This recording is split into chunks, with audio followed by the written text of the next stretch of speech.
ভুক্তভোগী, যেমন ICT act, digital security act, এখন আবার সাইবার সিকিউরিটি অ্যাক্ট। আইসিটি আর ডিজিটাল সিকিউরিটি অ্যাক্ট বাতিল হলেও ওগুলোর অধীনে অনেকের শাস্তি হয়েছে বা অনেকে জেলে আছে, অনেকের বিরুদ্ধে মামলা চলছে।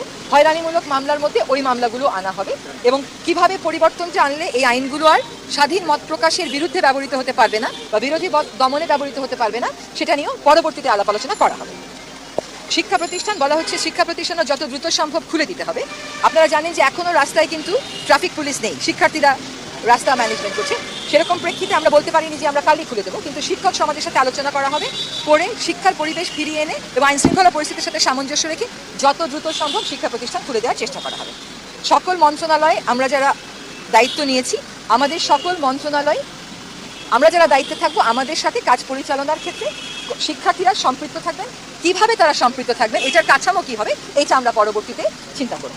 আরেকটা হচ্ছে সকল সেক্টরে রিফর্ম নিয়ে আমরা খুব কথা বলি।